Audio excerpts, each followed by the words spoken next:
देखो अर्थमेटिक का एक बेहतरीन क्वेश्चन, हालांकि यह है ऑब्जेक्टिव क्वेश्चन और इसमें हमें के का वैल्यू निकालना है और यहाँ पर बहुत सारा बात दिया है। हालांकि एग्जाम में तुम्हें सिर्फ दे सकता है if D is equal to इतना then find the value of K, इतना भी लिख सकता है इस क्वेश्चन को। लेकिन यहाँ पर पूरा डिटेल कर दिया है कि let S N denote by sum of N terms, N terms के सम को एस एन से डिनोट किया जाता है, यह बात बताया है हमें। If first term is A, जिसका पहला टर्म ए है, if the common difference D, जिसका कॉमन डिफरेंस डी है, is given by D is equal to, हमें यहाँ पर क्वेश्चन में ये गिवन है कि डी जो है वह S N minus K S N minus one plus S N minus two है, तो यहाँ पर के का वैल्यू क्या होगा, के का वैल्यू क्या होगा, हमें ये निकालना है। हम लोग एक चीज पढ़ते हैं, अर्थमेटिक का फर्स्ट टर्म होता है ए वन, दूसरा टर्म हम लिखते हैं A2, तीसरा टर्म A3, A4, A5, इस प्रकार से यह टर्म जाता है, कहां तक जाता है, n तक जाता है। कहां तक जाता है, n तक जाता है। तो हमें ये टर्म में तुम लोग को देखने को मिल रहा होगा कि n टर्म तक जाता है, उससे जस्ट पहले का टर्म देखते हैं एक कम होता है। जस्ट पहले का टर्म क्या होता है, एक कम होता है, यानी an से जस्ट पहले का टर्म क्या रहा होगा, तो an से जस्ट पहले का टर्म an माइनस वन रहा होगा, उसके बाद an आया होगा। इससे जस्ट पहले टर्म क्या आया होगा, तो an माइनस टू रहा होगा। समझ में आ रहा बात। तो हम देख रहे हैं कि ये एक सीरीज होता है, तो क्वेश्चन तुम लोग के मन में उठा होगा ये सीरीज लिखने की क्या आवश्यकता है, क्योंकि इसी सीरीज से बना है एपी का सम। जबकि यहाँ पर बोला जा रहा है एस एन डिनोट करता है सम ऑफ, क्या डिनोट कर रहा है, सम ऑफ एन टर्म्स को, सम ऑफ एन टर्म्स को डिनोट कर रहा है। अगर तुमसे यह पूछा जाता है कि अच्छा एक चीज बताओ कि A2 क्या होगा, दूसरा टर्म AP का क्या होता है, तो हम लोग NCERT बुक में भी पढ़े थे कि दो टर्म के सम में से अगर पहला टर्म का सम यानी कि खुद माइनस कर दिया जाए तो A2 निकल के आ जाता है। जबकि अगर बात किया जाता है A3 कैसे निकल के आता है, तो उसमें हम लोग तीन टर्म तक का सम निकालते थे, उसमें से दो टर्म का सम माइनस कर लेते थे, तो हमें क्या निकलता था, थर्ड टर्म निकलता था। एग्जाम्पल के तौर पे तुम्हें एक हम नेचुरल नंबर लेकर के भी समझा सकते हैं यह कैसे बात बना है। तो ध्यान से देखना, तुम्हें अगर कोई बोल दिया कि तीसरा टर्म क्या होगा, तो नेचुरल नंबर में तीसरा टर्म 3 है। अगर इस चीज को हम ऐसे भी लिख दे कि तीन टर्म का सम यानी कि 1 प्लस 2 प्लस 3, तीन टर्म के सम में से दो टर्म का सम अगर हम लोग माइनस कर ले तब भी निकल के आ जाएगा थर्ड टर्म। 3 और 2 ऐड करने पर हो जाता है 5, 5 में 1 ऐड करने पर होता है 6, और माइनस 2 में 1 ऐड करने पर हो जाता है 3, और 6 में से 3 जाता है तो 3, जो कि कितना टर्म को डिनोट कर रहा है, तीसरा टर्म को डिनोट कर रहा है। यानी स्पष्ट है कि तीन टर्म के सम में से अगर दो टर्म का सम माइनस कर दिया जाए तो हमें A3 यानी कि तीसरा टर्म निकल के आ जाएगा, तीसरा टर्म निकल के आ जाएगा। जबकि इस क्वेश्चन में अगर तुम ध्यान से देखते हो तो हमें डिफरेंस पता है, D इज इक्वल टू पता है S N minus K S N minus one plus S N minus two, ये हमें पता है। जबकि हमें निकालना इसमें क्या चीज है, हमें निकालना है के का वैल्यू। अब डिफरेंस के बारे में हम लोग सोचेंगे, डिफरेंस कैसे निकल सकता है। जो बच्चा ये चीज को समझ सकता है वो बच्चा के लिए वो चीज आसान हो जाएगा कि डिफरेंस हम कैसे निकालेंगे। यहाँ पर देख रहे हैं हम लोग एन टर्म में फॉर्म है, तो यानी कि हम लोग को एनवा टर्म का डिफरेंस निकालना, एनवा टर्म का डिफरेंस। ध्यान से समझना, यहाँ पर हम देख रहे थे कि तीन टर्म का सम में से दो टर्म का सम माइनस करने पर हमें तीसरा टर्म निकल के आ रहा था। यहीं पर हम लोग का कॉन्सेप्ट छुपा हुआ है। ठीक इसी प्रकार अगर हम लोग S4 में से S3 को माइनस करते हैं तो हमें A4 निकल के आ जाता है।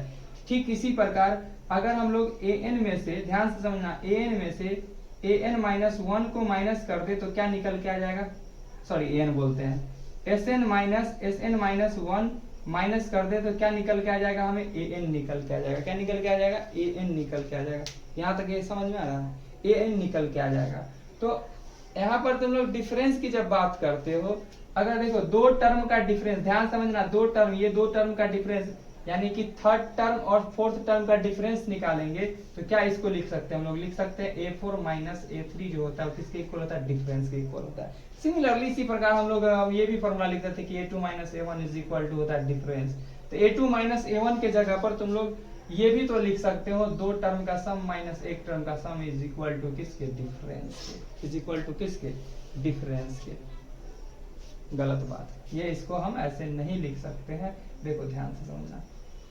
यहाँ पर हम लोग लिखे, अगर दूसरा टर्म हमें निकालना था तो उसके लिए क्या लिखते थे, दूसरा टर्म के लिए बोलते थे ना दो टर्म का सम माइनस पहला टर्म, जबकि पहला टर्म इज इक्वल टू क्या होता था, S1, यानी कि पहला एक टर्म का सम यानी खुद नंबर ना। ठीक इसी प्रकार यहाँ पर हम लोग देख पा रहे हैं कि अगर हमें A4 माइनस A3 करने पर डिफरेंस निकल के आ रहा है, जबकि A4 इज इक्वल टू किसको रिप्रेजेंट कर रहा है, देख लो किसको रिप्रेजेंट कर रहा है, S4 minus S3 minus A3 किसको डिनोट कर रहा है, तो डिनोट कर रहा है S3 माइनस माइनस वाला साइन लगा के बना देता है प्लस किसको, S2 को, तो किसके बराबर आता है, डिफरेंस के बराबर होता है। समझ में आ रहा है, जबकि देख सकते हो यहाँ से S4 minus 2 S3 plus S2 is equal to आ जाता है डिफरेंस। हालांकि आंसर हमें यहाँ भी दिख गया है, 2 आ गया है, आंसर इसका 2 ही होगा। चलो लेकिन हम लोग सॉल्व करके देखते हैं वास्तव में 2 आता है या नहीं। तो देखो डिफरेंस को हम जब बात कर रहे थे, या कहाँ बात कर रहे थे कि हम लोग A4 में से A3 को घटा के डिफरेंस ला रहे थे, जबकि A4 किसके इक्वल था, तो A4 इक्वल था S4 माइनस S3 के, जबकि A3 किसके इक्वल था, तो देख सकते हो S3 किसके इक्वल था, सॉरी S3 का, तो A3 किसके इक्वल था, तो वह था S3 माइनस S2 के। ठीक इसी प्रकार यहाँ पर डिफरेंस अगर हम निकालने चल रहे हैं और ये n टर्म में है, यानी हम लोग बोलेंगे कि an माइनस, अगर an माइनस 1 करेंगे तो वो डिफरेंस के इक्वल आएगा। समझ में आएगा, डिफरेंस का रियल फॉर्मूला तो यही होता है ना, रियल फॉर्मूला तो यही होता है, is equal to Sn minus K Sn minus 1 plus Sn minus 2। अब तुम लोग यहीं पर थोड़ा भेजा लगाते हो, जिस प्रकार हमने यहाँ पर भेजा लगाया कि A4 में से A3 को माइनस किया, इसी प्रकार An को हम क्या लिख सकते हैं, An को हम क्या लिख सकते हैं, An को लिख सकते हैं Sn में से माइनस कर देंगे Sn माइनस 1। क्लियर है डाउट, यह बात को समझना। An को हम क्या लिख सकते हैं, जैसे हम बताएं कि A2 इज इक्वल टू क्या लिख सकते हैं, S2 माइनस S1 लिख सकते हैं या नहीं। ठीक इसी प्रकार अगर an पूछा जाए तो क्या होगा, तो an इज इक्वल टू, देखो यहाँ पर 2 था तो यहाँ 2 लिखा है S2 के साथ। ठीक इसी प्रकार यहाँ पर Sn लिखा जाएगा माइनस, देखो 2 से 1 कम यहाँ लिखा है, तो n से 1 कम क्या होगा, Sn माइनस 1। तो यहाँ पर हम लोग an की जगह पर क्या लिख दिए, Sn माइनस 1, फिर माइनस का चिन्ह तो माइनस ब्रैकेट में रखते हैं। अब हमें देखो ध्यान से लिखना क्या है, n के जगह पर क्या लिखना है, तो Sn माइनस 1 लिखना था, Sn माइनस 1। इससे एक कम और करेंगे तो क्या बन जाएगा, Sn माइनस 2। उम्मीद करते हैं ये डाउट क्लियर होगा। ठीक है, इज इक्वल टू यहाँ Sn minus K Sn minus 1 plus Sn minus 2। अब हम लोग क्या करते हैं, यहाँ लिखते हैं Sn माइनस 1 ब्रैकेट से इसको बाहर कर देते हैं, minus Sn minus 1 minus minus plus Sn minus 2 is equal to Sn minus K Sn minus 1 plus Sn minus 2।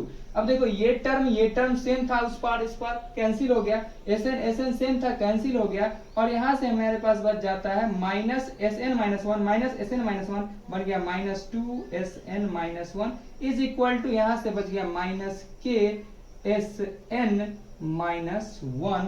अगर देखा जाए तो माइनस से माइनस हो जाता है, क्लियर, खत्म हो जाता है।